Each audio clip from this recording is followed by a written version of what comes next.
this episode of Gauges and Gasoline. We're bringing back the 2006 Chevy Cobalt, and we're changing a radiator, an AC condenser, and it starts right now.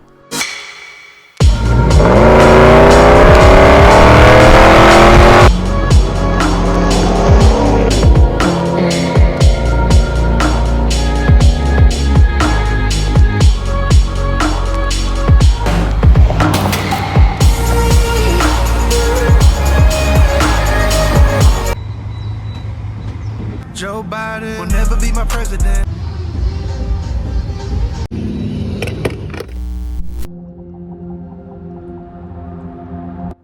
What's up and welcome back to the channel. This is my wife Tasha, and today we're working on her 2006 Chevy Cobalt. If you've seen the last video, we had an issue where it was only firing on cylinder 2. After doing a couple checks, we realized that there was a short in the actual computer. I replaced the computer for about $30, had it programmed, and now this happened.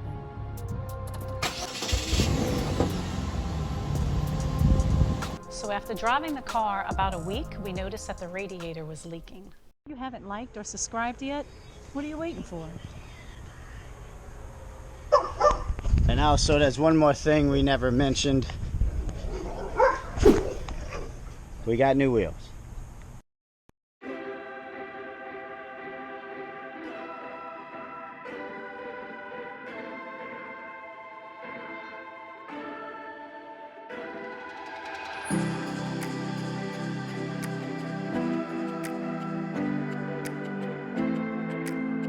You can see the radiator has a slow leak here. It's not a very large leak, but it's best to deal with this before it gets any worse. So now we're out in the driveway. We're going to start by removing the front bumper and the front wheels, and we're going to start taking the radiator and the AC condenser apart. What are you doing? I was posing before the camera come on. It's on. Come on, pop the hood. What hood are we talking about? Come on. Oh.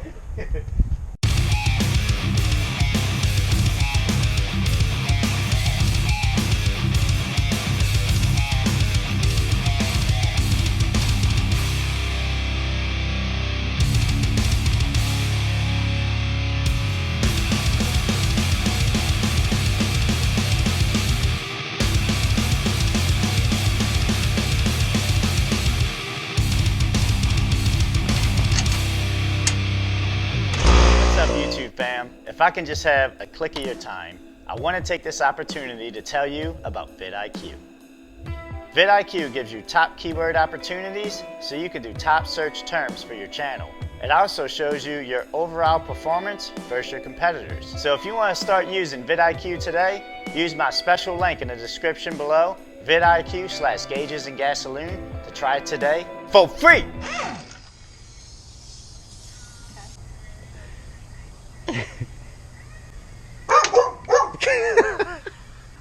What the hell?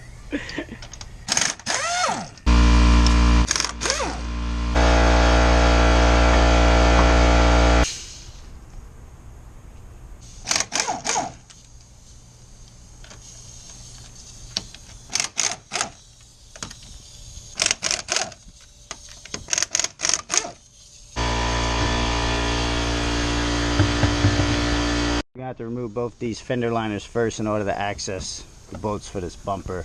So these are 7mm bolts, and then you got a couple speed clips that you're gonna have to take off as well.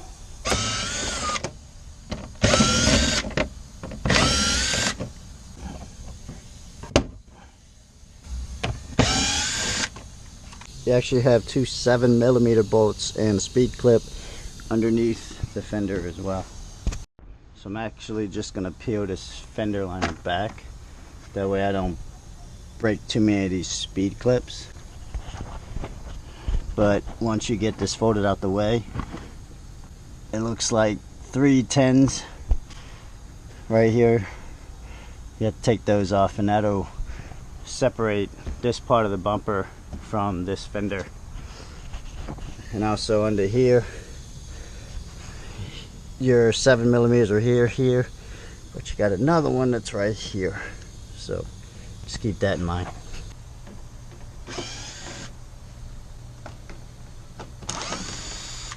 be using my 3/8 electric drive long extension with a deep 10mm socket.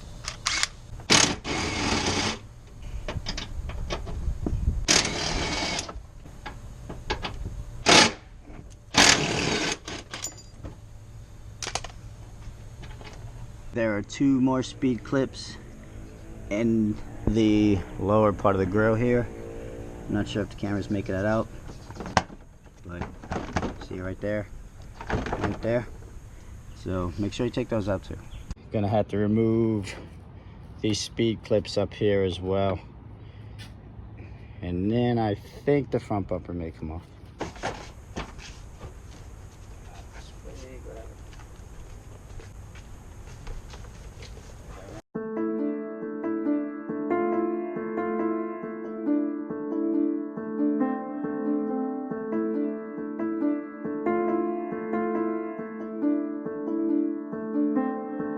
So obviously we can see this car was in an accident. The good news is though that the crash bar right here is in good shape. So once we replace the radiator and the AC condenser, and I have a radiator support bracket I have to fix. But once we do that, everything should be sitting nice, and the front bumper might even sit better also.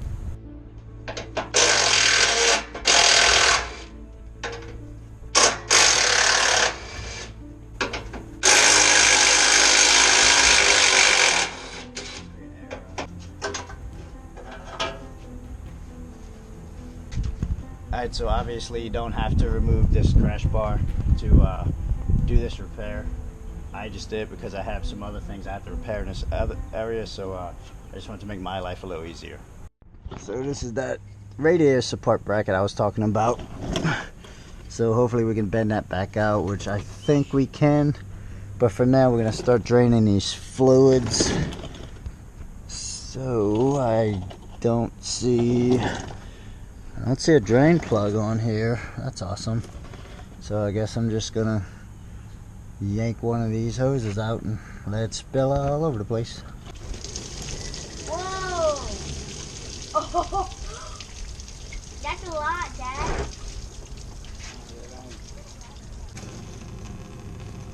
Alright, so I am gonna have to remove the AC condenser. It looks like a 10 here and a 10 here, and then that should be it. Should slide straight down, but you do need to evaporate the AC system first, which I haven't done, so stand by. Alright, so we can start removing our AC condenser now. I'm gonna start by removing 2 lines here and here, which I believe are 13mm, and then our 2 10s, one here and one here, and then the whole thing should slide down.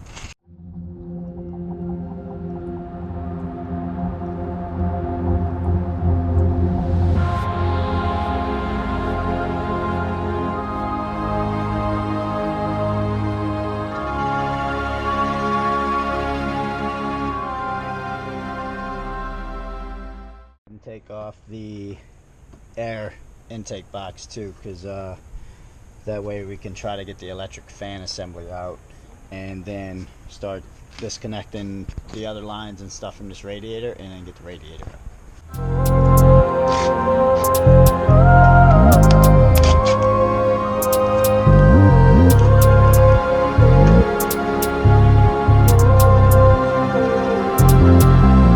So it looks like the radiator fan assembly just snaps out of these clips and pushes up. So the only thing I think we have to worry about is unplugging the fan. It'll be this connector right here. You just gotta push that tab up and pull the connector out. I can't do it with one hand, so I'm about to put the camera down while I do it. But once you disconnect that, you should be able to just take the radiator fan assembly and pull it straight off of the radiator. So you're gonna need to remove these transmission lines. There's 2 of them that go into the radiator, so you're gonna need to pop this little plastic clip out of the way, and then behind this you're gonna see a little clip which is called a Jesus clip. So comment below if you know why they call this the Jesus clip. Gonna get your little flathead screwdriver or pick tool, whatever you're gonna use, underneath the clip. Just takes a little patience. If you're wondering why I'm not using a pick tool, it's because I don't have one. There we go. Make sure you get a finger on it. And voila. There's one.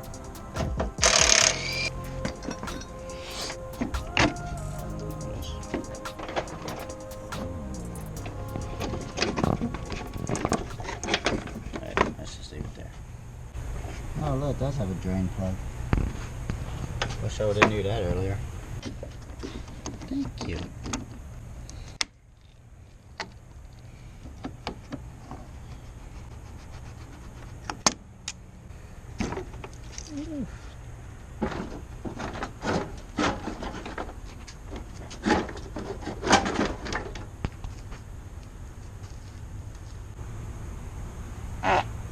Excuse me. Oh my God. And I'm recording. My channel, I'll fart if I want to. So it was pushed in. Yep. So hopefully we can straighten it out. That's what's causing the bumper to be off? No. This is what's causing your radiator to be hanging.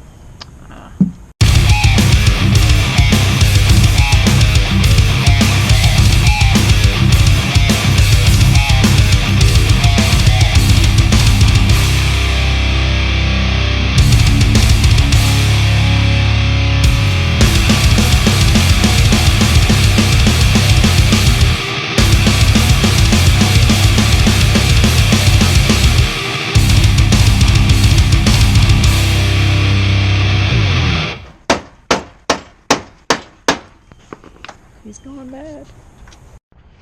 So being that this fender's so messed up, the new tires is rubbing on the fender liner right here. So I'm thinking I can probably remove this fender liner for now just to prevent it from messing it up. And we are going to wind up getting a new fender put on here and painted, which will be in another video. To strip out 8mm, 7mm.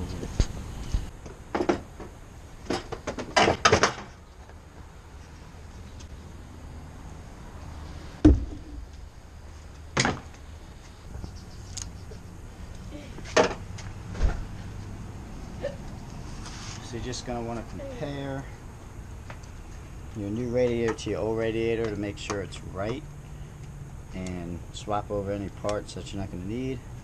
And it looks like they gave us some extra Jesus clips, so that's awesome.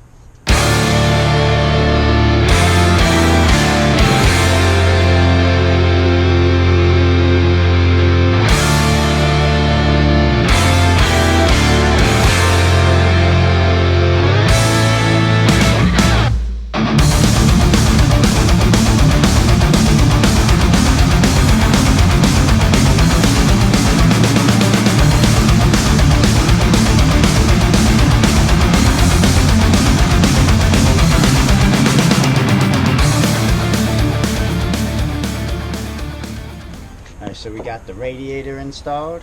I'm going to reinstall the AC condenser, and next we're going to move on to bleeding the coolant system. Alright, so what you're going to do is you're going to take these tabs and slide them up on both sides like so. Watch your fingers. Just like that. Alright, so once you slide it in place, then we're going to reconnect our AC lines here and here, and we can reassemble the rest of the car.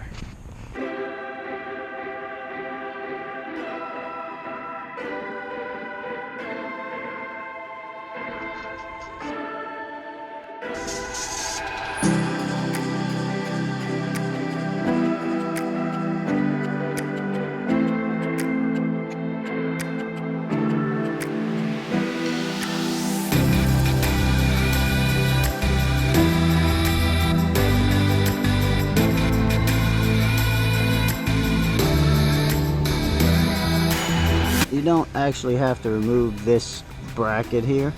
There's just one bolt that's right here. It's all you have to remove because it actually snaps out of this location. But I didn't know that, but now you know, and that's half the battle.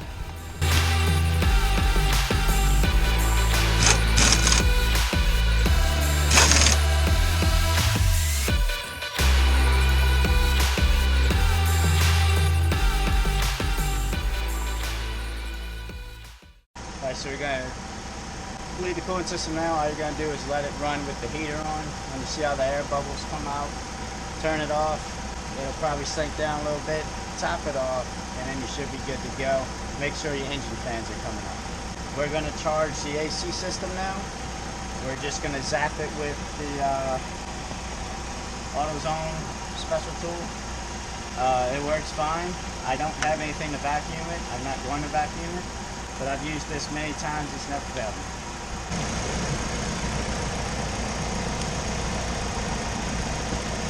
If you want to go sit in the car and just watch the temperature gauge and let me know when she blows cold. Probably going to take close to both of these little cans. What I like to do is keep it in the green, of course, and just sit, checking the car, and when it's blowing cold enough to your liking and it's still in the green, then I mean you're pretty much good. That's gonna be it for this can. I always know when it's charged up too, because your low side line will start to get cold. It's not cold and sweating, and it's probably not fully charged yet, and or it's leaking out on you somewhere. The fan is kicking on now, so that's a good sign. And I should probably add, I don't disagree with anyone who's using like an actual AC gauge. I prefer to do that. I'm just trying to show you a way you can do it if you don't have one. Yeah, that AC is blowing nice and cold now. That's perfect. So now what we're looking to do is we're just going to run through a heat cycle, and once it reaches operating temperature and I see that I confirm that the thermostat's working, then I'll shut it off, let it burp, and then top off the coolant, and that should be it. You can go ahead and flip your heater on, and it's already blowing warm, so that's a good sign. If you got heat, that's a real good sign that all the air is out your system, because if you had air, you'd still have cold air blowing on even with the heater on. But you can hold your RPMs 2,000, 2,500 RPMs, and watch your coolant temperature. I believe mine already raised and dropped, so I'm gonna let off and see if I'm maintaining heat. And if I'm still maintaining heat, then I'm gonna go ahead and say that all the air is out the system, and call it a night. I forgot the words. Wait. Okay. So I hope this video helped you replace your radiator. No, there's a pause. So I hope this video helped you replace your radiator. Please subscribe and like to the channel. Thank you for watching, and we'll see you next time.